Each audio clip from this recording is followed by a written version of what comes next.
Gare à toi si tu me parles d'Hérode. Hérode là, et puis qui? Et tu vas me dire Hérode, et puis qui? Et puis ici on parle de qui? Esaïe va dire à Akaz, et puis c'est...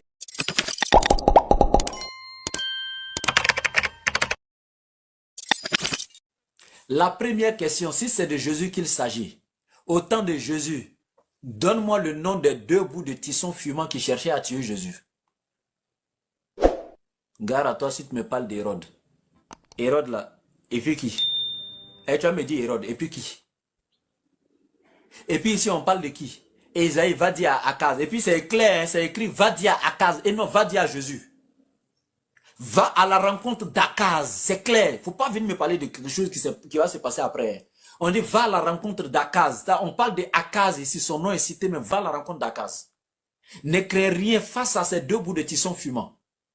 Et il est clair, le texte dit en haut, les 2 personnes qui voulaient attaquer Akaz, c'était Retsin et Pekash. Leurs noms aussi sont cités. Tu vas me dire si Retsin et Pekash, ces 2 ont vécu au temps de Jésus. S'ils ont vécu au temps de Jésus, je vais voir à quel passage. Ok, on continue.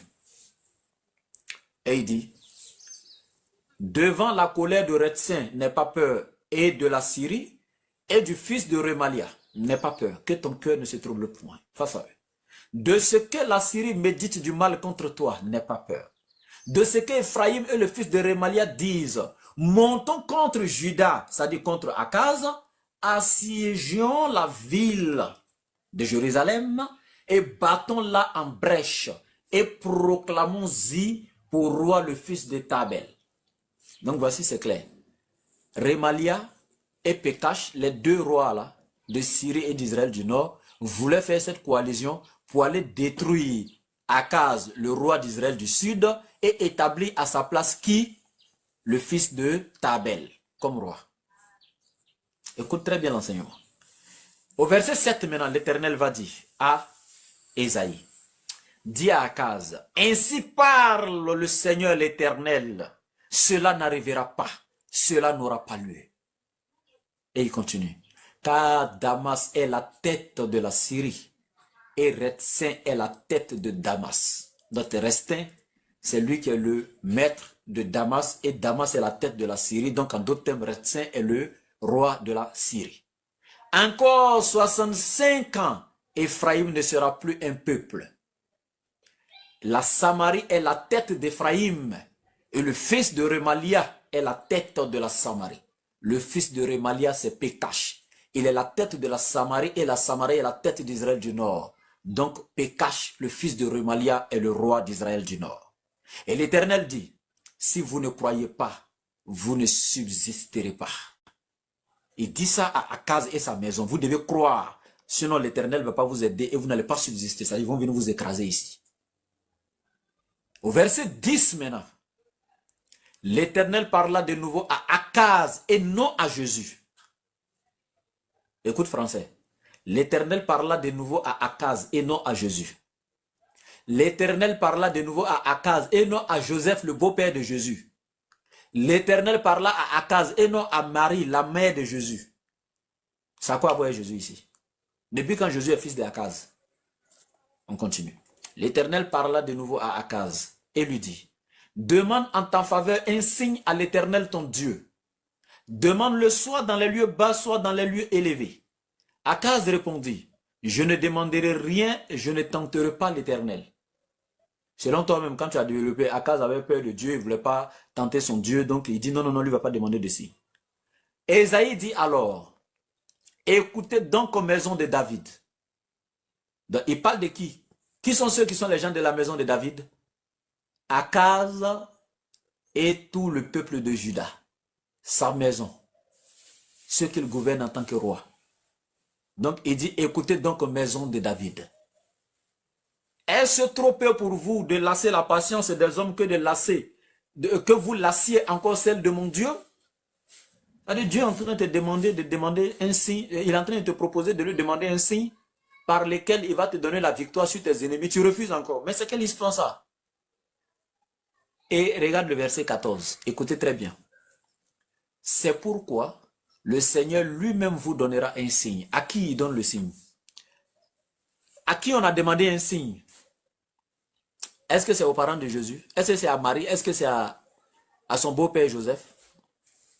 C'est à Akaz. On a demandé un signe, on vient de lire. Donc quand, qui a dit qu'il ne peut pas tenter son Dieu, il ne demande pas signe, c'est Akaz. Donc à qui l'Éternel lui-même a décidé maintenant de donner signe? À Akaz. Akaz maintenant, l'Éternel lui demande de donner, l'Éternel décide maintenant lui-même de donner un signe à Akaz. Et il dit quoi? C'est pourquoi le Seigneur lui-même vous donnera un signe. Voici, la jeune fille deviendra enceinte. Elle enfantera un fils et elle lui donnera le nom d'Emmanuel. On va s'arrêter là. La jeune fille deviendra enceinte. C'est quelle jeune fille? Quand on parle de Marie, la tribu qui a toujours été, qui a accompagné toujours Marie, là, c'est la Vierge. Depuis quand on l'appelle jeune fille? Est-ce que toute jeune fille est vierge? Non. Il y a une différence entre Alma et puis Betula. Quand tu prends la parole, tu m'expliques. En hébreu, quand on parle de Alma, quand on parle de Betula, quelle est la différence entre les deux? Et quel est celui qui a été employé ici? Parce que quand on parle de Marie, il y a un, entre Alma et Betula, il y a un qu'on attribue à Marie. Maintenant, pour Marie, là, est-ce que c'est ce qui est ici? Quelle est la différence d'abord entre Alma et Betula? Et qu'est-ce que Alma et Betula veulent dire? Je vais te mettre un peu à travailler un peu, quoi. Voilà, je ne vais pas tout te donner cadeau. Donc ici, Akaz, on lui demande de demander un signe. Je vais chuter de suite. On demande à Akaz de demander un signe. Il dit, il ne peut pas. L'Éternel lui-même décide maintenant de donner un signe à Akaz. Voici, la jeune fille deviendra enceinte. Va demander tous les exégètes de la Bible. Ceux qui ont fait l'exégète du livre d'Ésaïe, etc. La femme d'Akaz, là, elle était une jeune fille ou bien une vieille femme? C'était une jeune fille, une toute jeune fille. Ce n'était pas une vieille femme. Et c'est à cette jeune fille qu'on donne un signe. À la femme d'Akaz. Et on dit, elle deviendra enceinte et elle enfantera un fils à qui tu donneras le nom d'Emmanuel. Et comme Emmanuel a été traduit par Dieu avec nous, vous avez pris ça pour aller coller bas à Jésus dans Matthieu. Vous dites, Jésus est Emmanuel. Montrez-moi un seul passage, voici ma deuxième question. Un seul passage dans le Nouveau Testament où quelqu'un a une fois appelé Jésus Emmanuel. Où quelqu'un m'a fait une allusion à Jésus en l'appelant Emmanuel pendant sa vie terrestre. Si quelqu'un l'a une fois appelé pendant son ministère Emmanuel quelque part, ça n'existe pas. Maintenant, Emmanuel là, ce n'était pas le nom propre de quelqu'un. Emmanuel, c'était clair. Dieu avec nous. Parce que c'est Dieu qui devrait être avec Akaz pour qu'il puisse vaincre ses ennemis, les deux bouts de tison fumant, dont l'Éternel lui a dit ne les crains point. Ne crains pas le roi donc de la Syrie qui est Rétien, ni le roi donc d'Israël du nord de la Samarie, qui est Pékage, fils de Remalia. Ne les crains pas et n'aie pas peur. Crois. Et si tu ne crois pas à l'Éternel, tu ne vas pas subsister. C'est là ils vont avoir le pouvoir sur toi. Mais si tu crois, tu vas subsister et tu vas les vaincre. Et l'Éternel dit quoi? Il lui donne qui? Un enfant dont le nom est quoi? Dieu avec nous. Qui veut dire quoi? Dieu avec nous. Donc Dieu sera avec eux pour vaincre leurs ennemis. Et quand l'Éternel est du côté de quelqu'un, il est toujours vainqueur. Voici tout simplement ce que le nom Emmanuel veut dire. Est-ce que parce que moi, mon nom, ça veut dire Emmanuel, Dieu avec moi, que moi je suis Dieu? Donc quand on appelle quelqu'un Hervé Renard, donc c'est un renard. C'est pas parce qu'il a été appelé Dieu avec moi que vous allez coller à Jésus. Oh, Jésus est Emmanuel, parce qu'on dit le Dieu avec... Hervé Renard, c'est un renard. Bon, voici où je vais chuter. Regarde, le verset 16. 15 à 16, regarde. Et puis je te laisse la parole. Si c'est Jésus, on va voir. Pourtant, tu viens te montrer que Jésus est Dieu, non? Dans le passage, non? Il y a déjà lu, hein, dans le contexte, tout le monde. Et quelles que soient les acrobaties qu'il va faire là, j'ai contextuel. On a lu, même l'introduction, il arriva du temps d'Akaz, fils de temps. C'est déjà arrivé du temps d'Akaz, c'est pas une prophétie. Ésaïe était encore vivant sur la terre, jusqu'à l'Éternel dit à Ésaïe, va toi et ton fils, va croiser Akaz sur la route du champ de Foulon. C'est quelque chose qui se passe au temps d'Akaz, 740 ans avant Jésus. On demande à Akaz de demander un signe. Est-ce que c'est à Marie on a demandé pour que ce soit le fils de Marie? C'est le fils d'Akaz. C'est pas Marie. Et puis regarde le verset 15 dit, l'enfant qui va naître là, il mangera de la crème et du miel. Montre-moi dans le Nouveau Testament où cela s'est accompli, où Jésus a mangé crème et miel. Tu vas lire le, ça fait une autre de mes questions. Tu vas montrer dans le Nouveau Testament où Jésus a mangé crème et miel. On dit jusqu'à ce qu'il sache rejeter le mal et choisir le bien. Si c'est Jésus, tu peux rire pour te réconforter, tu vas voir la parole tout de suite. Si c'est Jésus, toi tu es en train de prouver selon ce passage que Jésus est Dieu, au verset 14. Mais au verset 15, on dit jusqu'à ce qu'il sache rejeter le mal et le bien. Donc toi, ton Dieu Jésus là, à un moment donné, il ne connaissait pas la différence entre le mal et le bien. Jusqu'à il doit naître, il doit croître en sagesse et en âge jusqu'à pouvoir rejeter ce qui est bien et ce qui est mal. Et le verset 16 est encore trop grave. On dit quoi? Mais avant que l'enfant sache rejeter le mal et choisir le bien, donc c'est Dieu ça. Avant que l'enfant sache rejeter le mal et choisir le bien, ça c'est Dieu. Arrêtez ça. Hein. Maintenant, toutes les questions que j'ai posées là, réponds-moi toutes les questions du début jusqu'à la fin. Deuxièmement, avant que l'enfant sache rejeter le mal et le bien, c'est toujours Dieu, Jésus. Dans un moment donné, ton Dieu Jésus ne savait pas rejeter le mal et le bien. Il ne connaissait pas la différence entre le mal et le bien. Faut rétorquer. Vas-y, réplique. Ok, merci. Vous savez, j'aime bien les débats interreligieux, mais je préfère que lorsque on voit ce qui est écrit, il faut que nous soyons tous dans l'aimabilité de dire oui, c'est écrit et donner des contre-arguments. Du moment où toi, tu vois c'est écrit, tu dis non, non, non, c'est Mathieu qui est parti copier-coller. Tu as des preuves que Mathieu a copié-collé? Tu n'as aucune preuve. On te demande de donner une preuve que Mathieu a copié-collé. Tu ne pourras pas donner. Tu vas monter, tu vas descendre, tu ne vas pas monter. Je vais te corriger dans le verset que tu as donné. Tu sais, nous, notre Dieu, là, si tu te demandes de lui demander quelque chose, il va te donner. Et toi, tu dis, mon Dieu ne peut pas donner quelque chose. Il ne va pas te donner. Nous, notre Dieu, c'est comme ça, il est. Tu dis à ton papa te demande, mon fils, qu'est-ce que tu veux? Papa, je ne peux rien te demander. Mais ton père ne va rien te donner, mon ami. Il ne te donnera rien. Pourquoi va te donner? Il t'a demandé de lui demander. Tu dis, tu ne lui donnes pas. Il dit, non, papa, je ne veux rien te demander. Et puis il va dire quelque chose. Et puis on sait que le père, il a un souci. Soit, bon, je ne sais pas, je ne veux pas rentrer, je ne peux pas rentrer, mais selon moi, dans la conception, un Dieu qui demande quelque chose, il dit, de mon fils, demande-moi quelque chose. Et puis le fils dit, je ne peux rien te demander, je ne veux pas attiser ta colère. Mais en réalité, je ne veux rien te donner. Hein. On répond au verset que tu as torpillé. Tu as menti dessus. Je vais te corriger rapidement. L'Éternel dit à Akaz, non, je vais verset 10, parce que tout ce que tu as lu là, ça, ce sont des explications que tu as données, oui, ça c'est l'histoire. S'il te plaît. Voici. Oui, oui. Tu viens de dire que tu as menti. Depuis que j'ai échangé avec toi, il t'a traité de menteur. Non, non, non. Quand je dis tu as menti, je n'ai pas dit que tu es un menteur. Ne me dis plus j'ai menti. Bien. Tu comprends ce que je dis? Je parle pour français. Toi, tu n'es pas là à l'école plus que moi. Quand on te dit tu as menti, ça ne veut pas dire que tu es un menteur. Quand on te dit tu as volé, ça ne veut pas dire que tu es un voleur. Excuse-moi alors, excuse-moi encore. Donc, je réponds d'abord. Voilà. L'Éternel dit à Akaz, demande pour toi un signe. Akaz, écoute bien le français, il faut bien écouter. C'est le français qu'on parle. Okay. Demande pour toi. Toi, Akaz, il faut demander pour toi un signe à l'Éternel. C'est l'Éternel qui parle. Il dit, demande pour toi un signe à l'Éternel. Quand on va rentrer dans la Bible, vous ne connaissez pas le propos de l'Éternel non plus. Ton Dieu, demande-le, que ce soit dans les plus extrêmes profondeurs ou les lieux les plus élevés. Akaz répondit, je ne demanderai rien et je ne provoquerai pas l'Éternel. Ésaïe alors dit, c'est-à-dire que c'est subi, Ésaïe a rétorqué en même temps.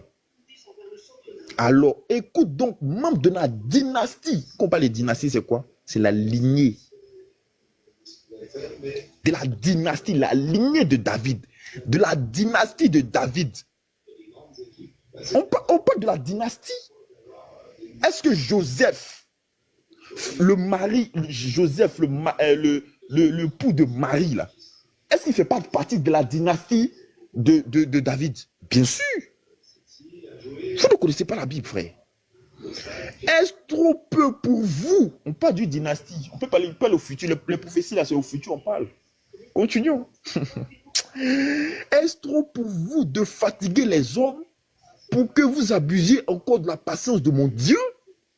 Voilà pourquoi. C'est le Seigneur lui-même qui vous donnera un signe. La Vierge sera enceinte. Chez moi ici, c'est la Vierge. La Vierge sera enceinte. La femme à la case, elle était vierge? Je ne pense pas. Continuons. La Vierge sera enceinte. Elle mettra au monde un fils. On l'appellera Emmanuel. Point. Je vais partir te montrer l'accomplissement de cette prophétie. Au pire des cas, quand tu vas prendre la parole, tu vas me montrer l'accomplissement de cette prophétie. Tu vas me montrer que dans Esaïe, là, ou bien, c'est pas dans la Torah, là, parce que c'est Esaïe, dans la Torah, là, dans les prophètes, là, dans les Névim, les prophètes, tu vas me montrer le fils d'Ezacas qui est né, on l'a donné le nom Emmanuel, là. Tu vas me montrer ça. Et tu me montreras ça. Tu vas me montrer ça. Ok. Au pire des cas, tu n'arrives pas à me montrer. Tu verras qu'en réalité, tu n'as pas raison. Tout ce que tu as dit, tu as eu des paroles vaines, tu as fait des explications, mais en réalité, tu n'as rien compris.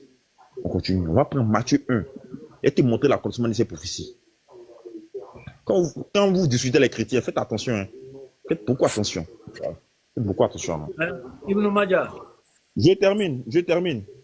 Non, je ne vais pas encore finir. Écoute-moi, s'il te plaît. Je sais que t'as pas Non, je vais terminer, frère. fini. Tu comprends pas ce que je veux dire, en fait. Je sais que tu n'as pas fini, tu as fini. Mais je veux te dire quoi. Tu as eu le temps d'exposer, premièrement, sur le texte, il y a eu le temps d'exposer dessus. Maintenant, là, si on doit continuer comme ça, en fait, on doit faire un échange commun, c'est mieux. Comme ça, la vérité va s'éclater tout de suite. Il faut qu'on se pose des questions. Ok, non, je termine rapidement. Non, On m'a demandé de... Moi, il t'avait écouté. Moi aussi, il a fait pour moi, tu m'as écouté. Non, maintenant, je vais éclairer encore plus avec le Matthieu, là. Non, tu as déjà dit des choses qui ne sont pas vraies. Il faut revenir. Attends, tu vois. Je reviens. Quand ce que tu as dit, je suis en train de te corriger. Je suis en train de te corriger. On va tu vois que, en réalité, tu veux me couper. Je reviens en haut. Ézéchias là, et Akaz là, il a vécu au temps de Jésus. Une prophétie, c'est quoi d'abord? Est-ce que Akaz a vécu au temps de Jésus? Non. Il a vécu maintenant, je te demande, 40 tu ans n'as pas avant vécu Jésus. au temps de Jésus, non? Montre-moi l'accomplissement de cette prophétie, s'il te plaît. S'il te plaît, Je vais te montre-moi montrer, il n'y a l'accomplissement de pas de cette prophétie. problème. J'ai dit, Ok, montre-moi maintenant. c'est son fils. Non. Montre-moi Faut te maintenant. Au pire des cas, tu calmer. ne me montres pas, moi je te montre la prophétie. Si tu ne me veux pas, moi je te montre la prophétie. On va aller rapidement. Comme tu veux, tu tic au tac, on va aller rapidement. J'ai dit, et je répète, je te donne le nom des personnes, de plusieurs personnes qui vont être claires. Toi, d'abord, tu me dis d'aller Tu as parlé regarder du fils ta d'Akaz, Torah. hein. Faut Tu as te calmer. parlé du fils d'Akaz. La Torah n'a rien à voir avec Esaïe. La Torah n'a Tu dis rien à voir quoi? avec Esaïe. Tu dis c'est le fils d'Akaz, ça s'accomplit, non? Montre-moi le fils d'Akaz qui s'appelle Emmanuel, c'est tout. C'est tout ce que je te demande, frère.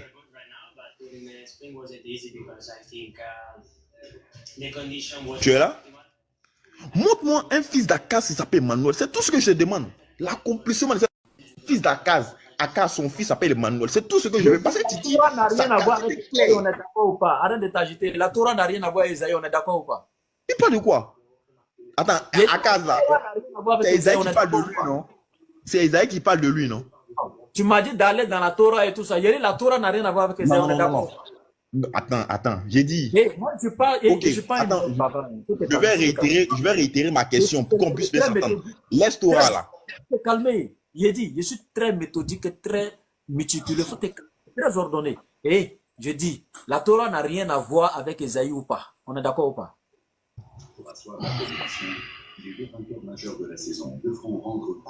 On est d'accord ou pas? Tu veux que je réitère ma question pour qu'on puisse s'entendre?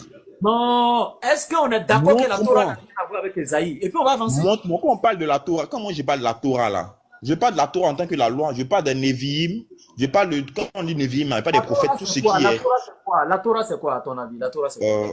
Je ne veux pas entrer dans ça, on est dans quelque chose La qui est Torah, clair. c'est quoi? Non. Tu vas rentrer dans ça. Parce que quelqu'un qui ne connaît même pas la définition de la Torah peut même pas rentrer même dans ce truc.